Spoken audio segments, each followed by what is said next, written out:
Welcome back to another reading and correcting of Stepping Up with me, Kindar, the Tiger Knight, and Ty. Say hi, Ty, the Tiger's supervisor. Today we are doing chapter 52, and of course I'm not doing this. Absolutely not, Dear Bell exclaimed. He was one of the survivors of Stowe's rampage, which Tibs knew mostly by sight. Not putting my team at risk for a bunch of merchants. Tibs had gathered as many of the team leaders as he could into an unused building by the bazaar ground. It was used to store caravan goods when they were here, and unused the rest of the time, as far as Tibs could tell. The 24 or so runners were mostly from before Stowe reopened, with only 3 from after, and Tibs counted 8 nobles, which confused him since he hadn't invited any of them. Mrs. Noble Friend was among them, so this figured the archer had told her, and she told the others, and they had come to... He didn't know why they were here. I'm with Lear, Johansson said, sitting on an empty crate. She was an older leader, not from the original group, but she'd been a runner longer than almost anyone else here other than Tibs. Getting into the middle of what's going on is a bad idea. I get that you want to help, Tibs, but I don't get why you think the rest of us should make an enemy of the people who are going to run the place. The guild runs the town, Tibs said, and she smirked. It's fine. So they didn't actually run anything other than the guards, and barely that right now. They had still set up the town and owned the land, which Darren said was something, but not that Tibs understood it. Sorry, that Darren said meant something, not that Tibs understood it. Aren't our lives hard enough already? The girl asked softly. Yes, I know, I'm not doing the voice. She was one of the from after Stowe had reopened. Tibs didn't know her either. The times he'd seen her, she kept to the walls, looking like she was afraid anyone would pay attention to her. We might be dead on the next run. Shouldn't we just focus on surviving now? She blushed as the other looked at her, and Tibs wondered how she'd become a team leader. Instead of someone coming to her aid, she got Rorgar, who snorted, "Why don't you go back to your room and let the adult handle this?" She glared at the fighter and momentarily looked older. Tibs realized that under the shy woman was a fierce whore. Rorgar glared at the people snickering down while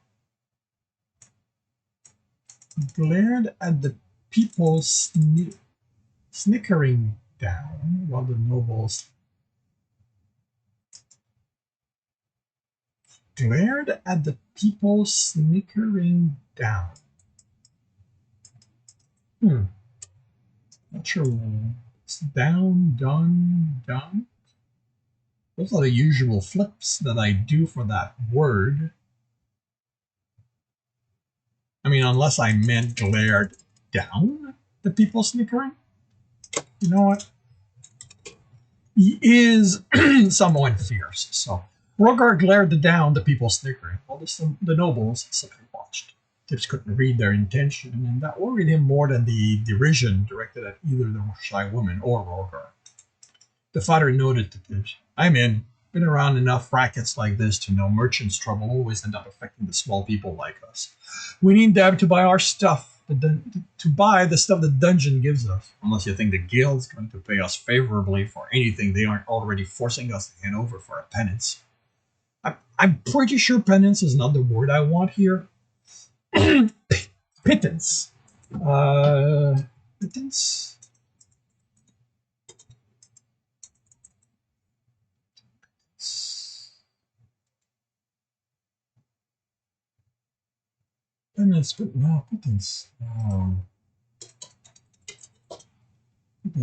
Pittance. Double T-A-N.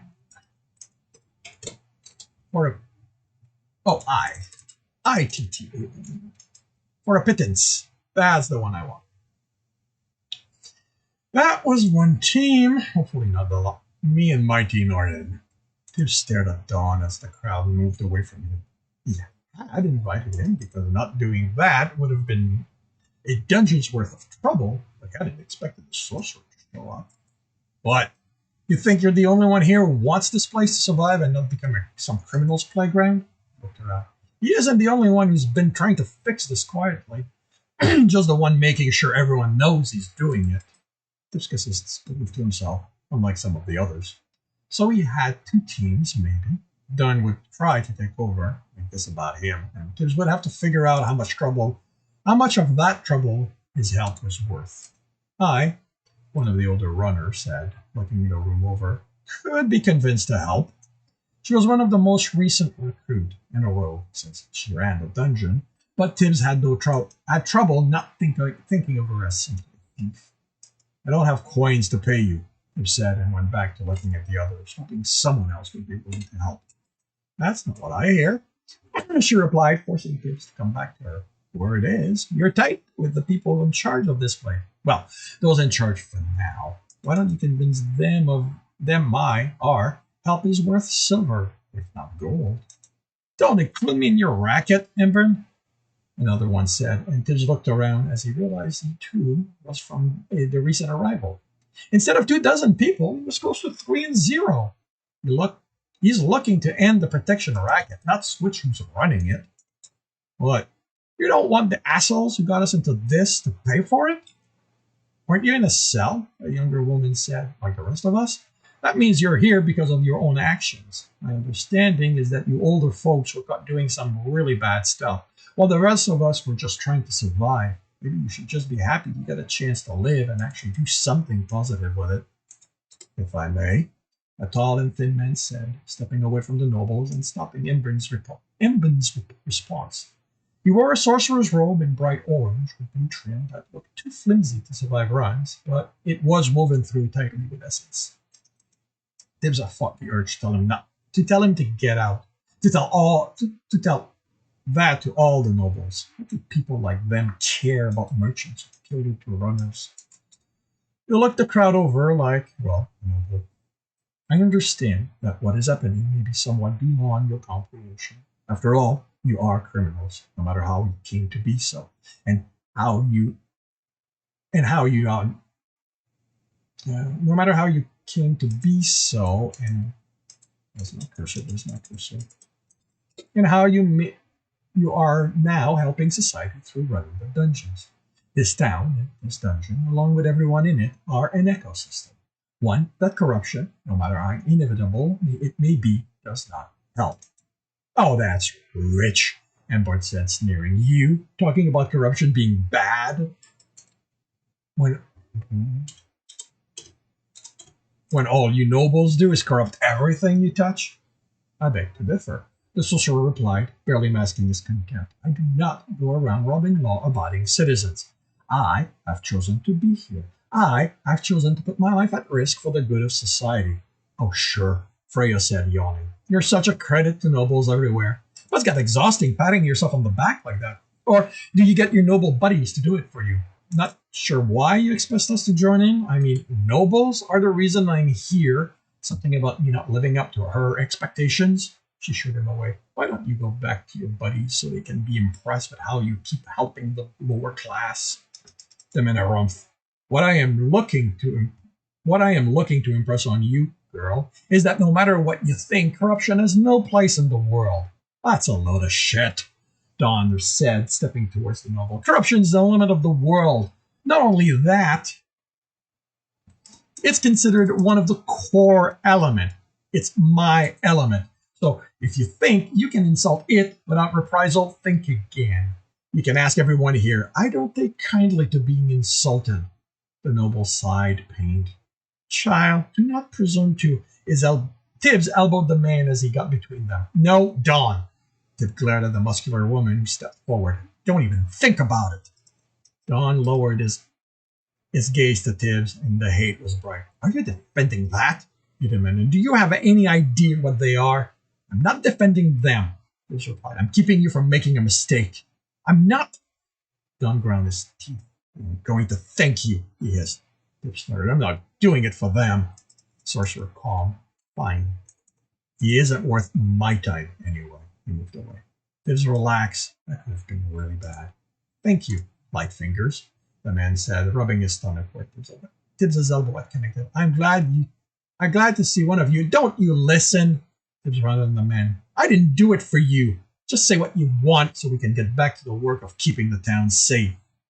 The man narrowed his eyes, which swirled with gray, and Tibbs wondered what his element was. It's all right, Balder, a woman said, placing a hand on his shoulder. They have lived under the kind of nobles that put us all to shame. While misdirected, their anger is justified. It is good to see you again, Tibs. Her eyes were fire red. Tibs tried to remember her name, as it had introduced her once. Amelia, maybe. Let's see, Amelia, maybe. Balder's team, as well as my own, will help. Her statement was met with disbelieving laughter. The man bristled, but she didn't react. He reminded himself that Naz vouched for her, and that while he hadn't looked into what she did recently, he had never found doing anything against the town or the people in it. That's enough, he told the room.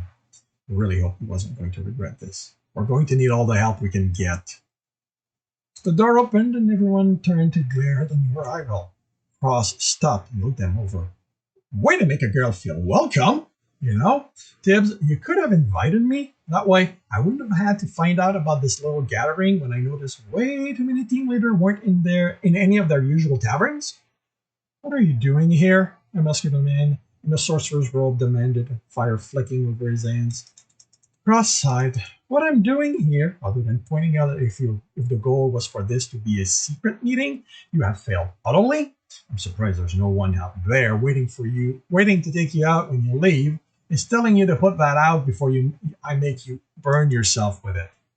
Ross, he said with a sigh, what are you doing here? I'm paid by the merchant to watch over their stalls. It's only a question of time before they're targeted too. So, of course, I'm here to help. I'm hurt you didn't ask me, though. This is a town problem, Tip said, studying her. She had secrets, like everyone, and he believed she wanted to help, even if he didn't have the sense of truth. Even if he didn't have the sense of truth from her, he sometimes got it. He sometimes did, sometimes even if he didn't have a sense of truth from her. He sometimes got, something got. And I'm in town, so I'll help. And I can make part of this easier since I have a working relationship with a lot of the merchants already. Embern snorted. And what happens when someone pays you more than the merchants? Like the guy causing the trouble? You self-swords are like that, right? Working for whomever has the most money. Girl, Carl said with a sigh, you do not want to get into this with me. His move between them as Embern dropped from the crate she sat on. Enough. Move it, kid, she said, before I move you. Touch him, a man said before Tibs could warn her off, and I will rip that hand off. That hand off. Quickly stepped out from the others. He was getting tired of being surprised by who was showing up. What are you doing here, Quig? Embern said. It's for team leaders. It's for anyone willing to... It's for anyone with the guts to help, the fighter replied. And helping people is how I ended up here. So I'm not going to stop. That's not what I hear, she replied. Butcher of Arrow Pass. For a second, Tibs thought he'd have a fight on his hand, but Quigley simply smiled. You shouldn't believe everything you hear. He looked around. Look, none of us asked to be here, and I don't know what your situation was like. But this is an improvement over the hole in the ground I was shoved in. No matter if you deserve to be here, there or not, this is a chance at a better life. In case you missed that speech when we got here, when we get good enough, we'll be allowed some level of freedom. We need a dungeon for that. We need the town and the merchants. Like the noble said, this all works together and we want it to work well so we can do our runs and gain our freedom. The following silence fell stunned, then broke into pockets of discussion. Who's the hunk? Ross asked Tibs, forcing him to look away from Quigley and trying to figure out what that butcher comment had been about. She was pointing at him. You know if he's taken? I don't, and if you're going to make him your special guys, keep that away from me. A guy doesn't have to be special for me to be interested in. in him. She replied, looking the fighter over appreciatively. That's good enough for me to drag him into. I still don't want to know, Tibbs growled before walking away from her. What was it with people and talking about what they wanted to do with someone around? Isn't this just exchanging one set of problem for another? The woman demanded, kicking Tibbs, Ross, and Darren over. She seemed to include the merchant in the set of problems.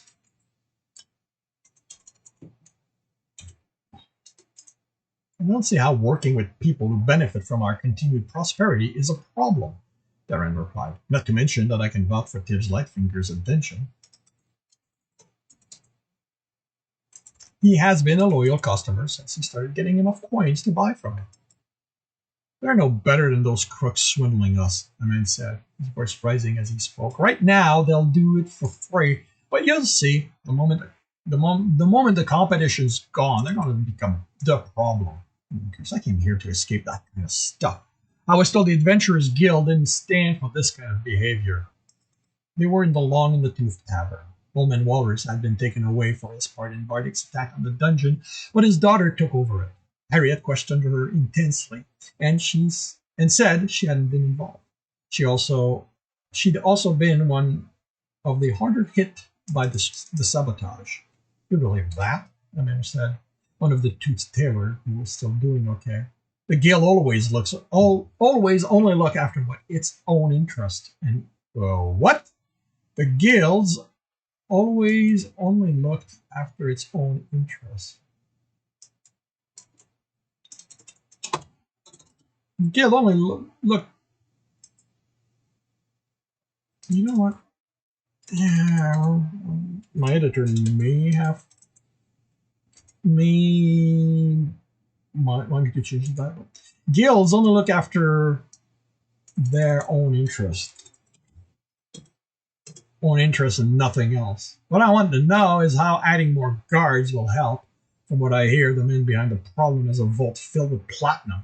He's just going to pay these questionable folks, and they'll end up working for him too. It's not like he's going to care which criminal he hires for the work. No offense meant, Mr. Lightfinger. Oh, he's taking offense anyway, Ross said. He put a lot of work in convincing the others you are worth their help, considering all you do is fleece them. Joanna, a woman said, actively ignoring the tankard before her. She owned one of the other taverns. Do watch your language. You work for us, not them. Actually, I work for them, motioned Cross. Cross motioned around the room. Not you. Seeing how you haven't needed a guard among all this. Exactly why did you come? She didn't wait for a reply. You hired me to keep your some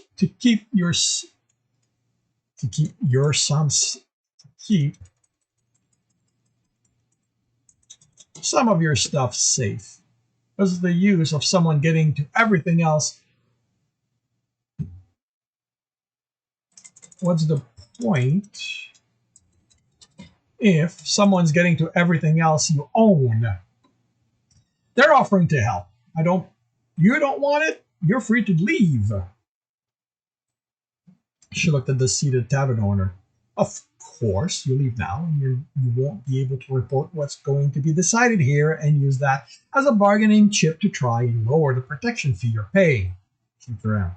That is what those of you here are already paying are hoping for, right? I don't care, Tibs yelled over the erupting protest.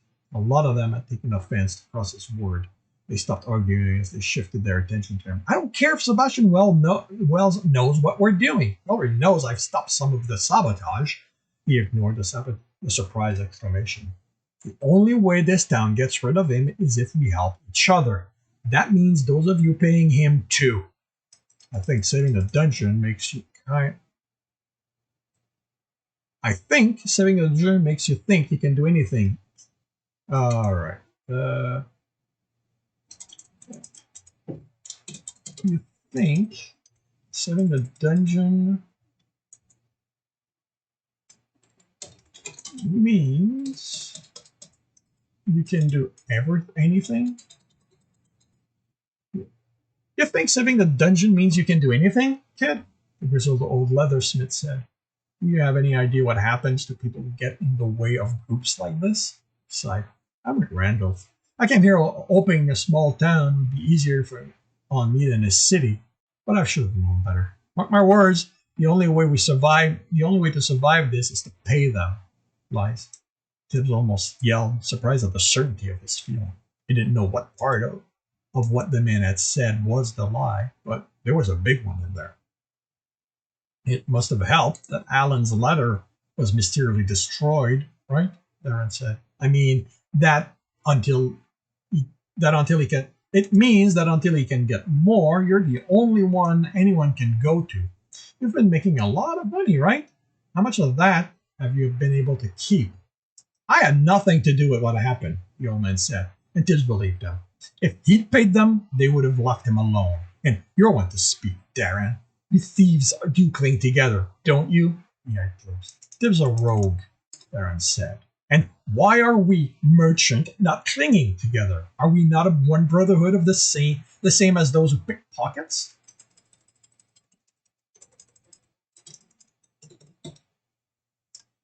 Are we not one brotherhood the same as those who pick pockets, cast spells, or arrows? How can we simply stand aside and let this man, this Sebastian Wells, come into our town and demand that we pay him for the privilege of doing our trade? I say we stand with the runners and houst him. Rolls of the eyes and cheers answered him, and Darren's face turned red with anger. Tibbs placed a hand on his arm, and he was about to say something, and shook his head. He waited for the room to quiet. I didn't ask you here to tell you we wanted to be paid for our help. I'm here to tell you that you're going to be protected. All of you. That you are paying Sebastian or not. This is my town. Our town. I'm not letting him take it from me. Kid, the letter Smith said. Started. What? What's he going to do to me? Tibbs cut him off. That the dungeon can't do 100 times worse. I might die anytime I stepped in him. I don't want to have to worry about that when I'm in my town. I won't. He's already threatening what I care about, so I'm going to stop him. If you don't want us to help, that's fine. You can want that, but I'm still going to do it because my town needs you to survive. Kids, someone muttered, always thinking they can do anything. Well, someone said, at least this one's proved he can do something. So we'll let him try. The merchants all began talking among them and arguing. Some stormed off, others trying to sway, others tried.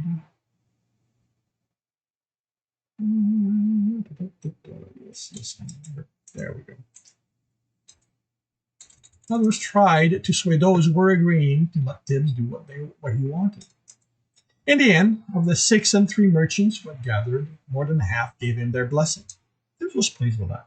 The rest could simply complain as he went about keeping them safe from Sebastian. And once the man had been kicked out, Tibbs wouldn't even expect thanks from them. And this concludes chapter 52 of Stepping Up. If you are enjoying this, please leave a like. If you want to know when the next one's going to be, subscribe and hit the bell. If you want to read ahead of the story, you can do that on Royal Road for free. If you want to support me and read further ahead even than Royal Road, you can do that on my Patreon. If you want to watch me do these live, record these live, it's on Twitch every Tuesday morning, 8 a.m. Eastern Time. And the rest of the week, I write. And with that, I shall wish you a good day.